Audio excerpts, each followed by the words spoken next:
Hello tout le monde et bienvenue sur la chaîne Celtic Reptile. Ah, il fait très chaud, il fait très chaud. Donc nous, entre guillemets humains, quand nous avons la possibilité d'aller dans une grande piscine et de s'y rafraîchir, bah on y va. Voilà, comme moi je vais faire dans quelques minutes. Bon, d'accord, c'est pas très grand, mais qu'est-ce que ça rafraîchit. Allez hop, c'est parti pour le plongeon. Ah oui, j'oubliais, comme il fait chaud, pensez à vos reptiles. C'est tout bête, hein. Si vraiment vous voyez que vous avez une température qui est constante dans le terrarium, c'est-à-dire que de gauche à droite, du point froid au point chaud, vous avez une température qui est au-delà de ce qui est normalement dans vos paramètres, c'est-à-dire que si vous avez une température de terrarium ou de rack normalement qui doit être à 29 ou 31 ou 32 et que vous avez 30 constant, que ça soit au point chaud ou au point froid, voilà, bah, mettez une bouteille d'eau fraîche, tout simplement.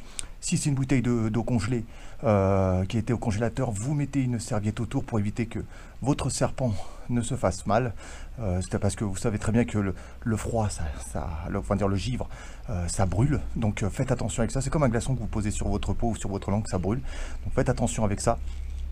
Et puis donc vous mettez une bouteille du côté gauche ou du côté droit comme vous voulez, ou à l'opposé de votre tapis chauffant ou de votre câble chauffant pour pouvoir avoir un endroit tempéré, parce que moi je vois que mes serpents, malgré que j'ai mes chauffages éteints, ils sont tous enroulés quasiment autour de leur bol d'eau qui a été quand même changé ce matin, donc elle est encore fraîche. Donc voilà, donc c'était juste pour vous prévenir. Donc sinon j'avais fait une vidéo l'année dernière qui s'appelait canicule, donc toujours bon à regarder. Donc on passe au sujet de la vidéo qui est l'appréhension d'un premier serpent ou d'un premier reptile, mais on va plutôt s'attarder sur les premiers serpents parce que le serpent a tendance à faire peur, à tort ou à raison. Donc je vais vous montrer simplement une approche pour prendre votre serpent en confiance. Et le mieux c'est d'aller chez une personne qui maintient des reptiles et qui vous fasse manipuler du serpent. La première approche est toujours la plus importante pour éventuellement désinhiber ses peurs et autres. Voilà, allez en image, c'est quand même plus sympa. Donc comme je vous l'expliquais, au niveau de l'approche, je vais vous le montrer sur mon mâle boa, donc albinos sharp, et vous montrer que tout est dans l'approche, et que même si vous avez un serpent qui est peut-être plus ou moins en attitude agressive ou en S, qu'il n'y a pas besoin, je dirais, de trop se méfier. Mais moi je vous conseille fortement, avant d'acquérir un serpent, d'aller chez une personne qui maintient un serpent et de le manipuler, que la personne vous le fasse manipuler et vous mettre en confiance. Si vous avez des réticences, si vous avez peur et que c'est un animal qui vous fascine, mais vous sentez que vous ne pouvez pas aller jusqu'à le toucher, et bien franchement, il vaut mieux ne pas se lancer dans les reptiles, car de temps en temps, il faudra manipuler vos serpents, voir s'il n'est pas infecté entre guillemets d'acarien, vérifier s'il a une bonne mue, et ainsi de suite. Donc c'est quand même bien de se renseigner en amont et de pouvoir manipuler des serpents avant d'en acquérir, pour voir vraiment si vous êtes fait pour ce genre d'espèce, tout simplement. Voilà, on va regarder ça ensemble. Alors, on ouvre le terrarium. Alors, le bruit que vous entendez, c'est mon chien qui s'allonge avec autant de délicatesse qu'un hippopotame. Voilà, monsieur, il fait tellement chaud qu'on est mieux là. Voilà, donc là, la tête, elle est de l'autre côté, donc ça va. Donc ce que je vais faire, c'est doucement, je vais lui montrer que je ne suis pas un danger. Hop, et on va prendre les 2 points d'appui. Impératif, surtout sur des serpents qui risquent d'avoir une grande taille, privilégiez toujours les 2 points d'appui. C'est très important. Donc un serpent, quand vous le manipulez, il est normal que vous soyez un peu effrayé, que vous ayez des appréhensions. Alors ça, c'est tout à fait normal. Et donc en fonction de ça, vous allez vous calmer en le manipulant, et vous allez en même temps calmer la bête, tout simplement. La faire glisser. Donc c'est pas vous qui manipulez la bête, c'est la bête qui glisse sur vous. Moi je la laisse faire. Bon, c'est un serpent qui m'a été gentiment offert. Donc là on est sur un mâle albinos de la souche Sharp. Donc un spécimen qui jaunit, qui est assez jaune adulte et qui est tout simplement magnifique. Donc il n'est pas à la taille adulte encore, comme vous pouvez le constater, il n'est pas non plus très grand. Mais là on arrive quand même sur un serpent qui peut impressionner certaines personnes et se dire ah non c'est pas fait pour moi. Voilà, là on est quand même sur du boa, donc le boa ce sont des espèces, vous voyez là il a eu un petit moment de peur. Les boas sont des espèces, surtout celui-ci qui est un boa imperator, donc qui risque d'être assez grand. Voilà, bon, normalement il y a 2 points d'appui, mais comme vous le voyez, il s'est enroulé autour de ma main. Donc il ne me sert pas, hein, c'est juste un maintien. Voilà, donc on peut voir en même temps ses jolies couleurs, sa jolie tête avec ses yeux rose-rouge. Hein. Bon après, chacun... Voilà, moi pas de geste brusque. Une fois qu'il est en confiance, le serpent, on peut faire peut-être un peu plus de choses avec. Pas des numéros de cirque, bien sûr, hein, aucun intérêt. Mais le laisser doucement mais sûrement aller sur soi. Voilà. Évitez de toujours mettre la main en approche par-dessus lui, au-dessus de sa tête, mais plutôt par en dessous. Voilà, c'est vraiment... Donc comme moi, vous le savez, mes serpents, je vous l'ai déjà dit, mes serpents, je les manipule pas énormément. Mais voilà, donc faire des vidéos me permet de les manipuler un petit peu et vous montrer que malgré les peu de manipulation, c'est pas une bête qui est... vous voyez, toujours un petit moment de réticence parce que, voilà, il se méfie quand même toujours un peu. Hein. Faut savoir que le seul moyen de... contre une agression, c'est de mordre. Donc voilà, il sent que... Bon, je retourne un peu dans le trou dans tous les sens, donc on va faire quand même attention à pas le stresser bêtement. Voilà, et on va le reposer doucement dans son terrarium. Alors pareil pour le reposer, moi je le pose et je le laisse aller.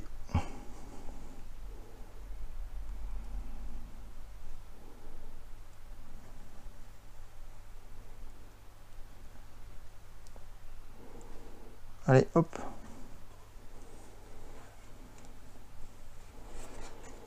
Donc là on est sur un mâle qui adulte devrait dépasser largement les 2 mètres et le terrarium sera fait en conséquence. Voilà, là on est sur un terrarium pour du subadulte. Hein.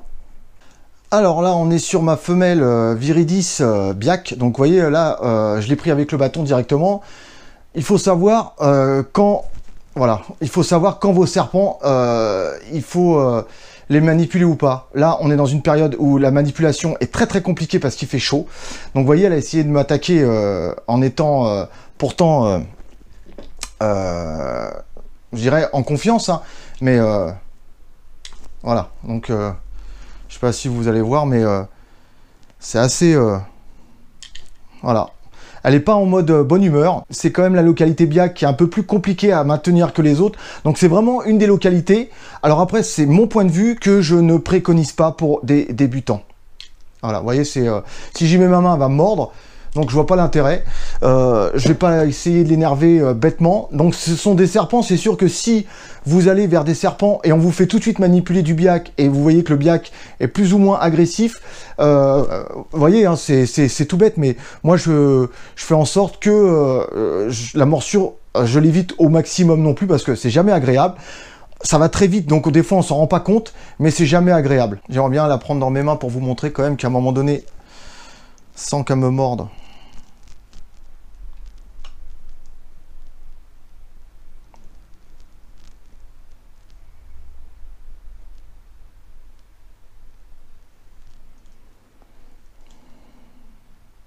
alors ça se trouve à mordre l'autre main.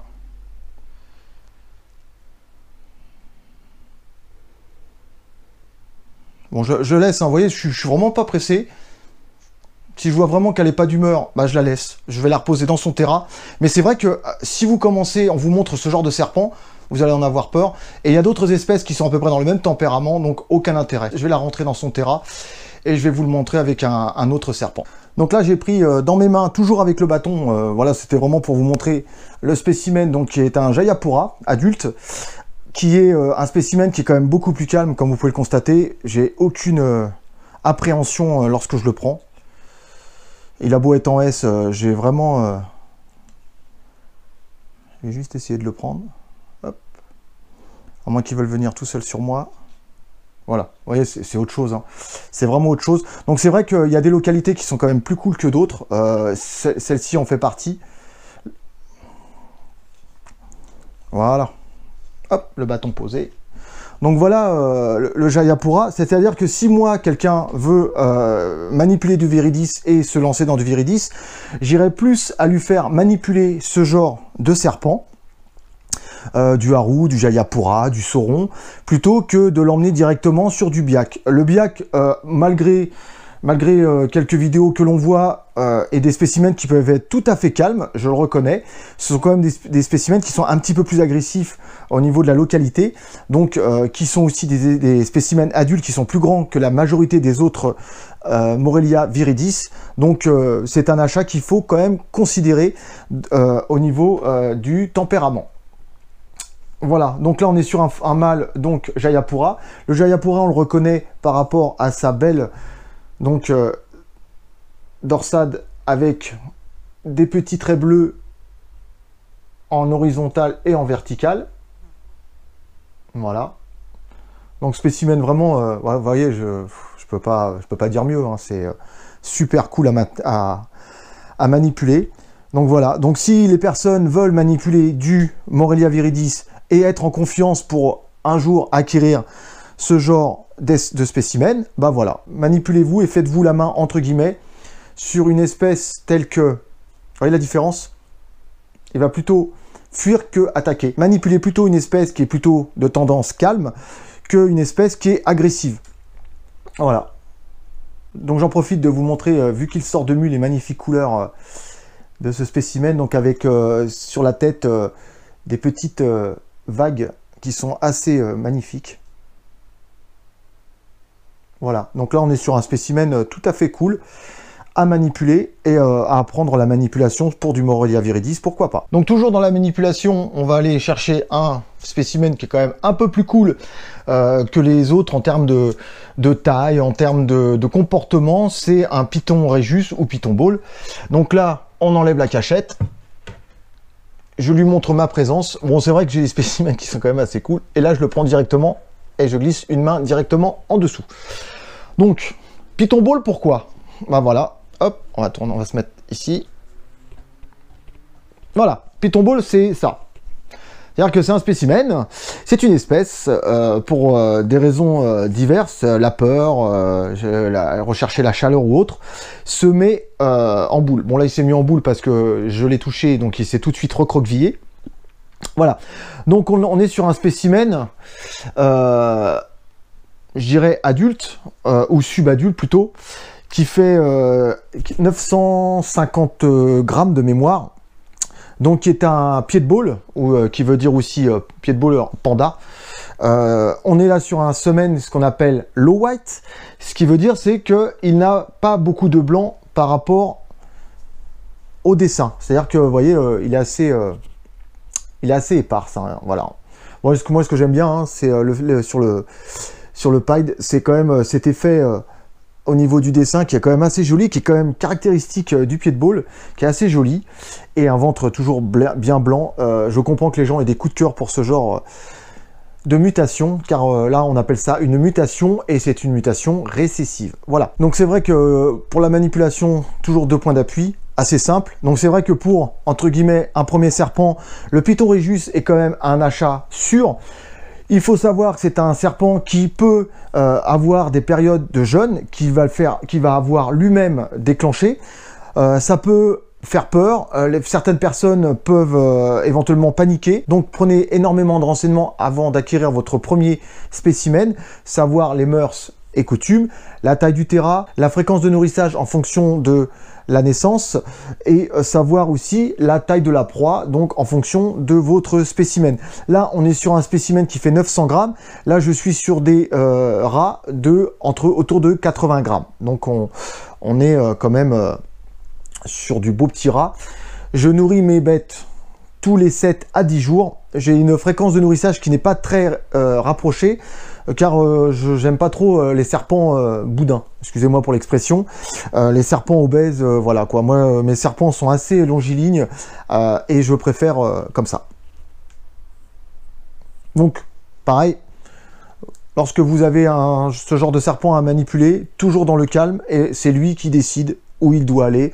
Vous faites juste à le rattraper, s'il va là, donc vous faites, hop, on glisse, on met la main en dessous, toujours 2 points d'appui. C'est très très important, c'est les 2 points d'appui. Hein. Évitez de le brusquer comme je viens de faire à l'instant.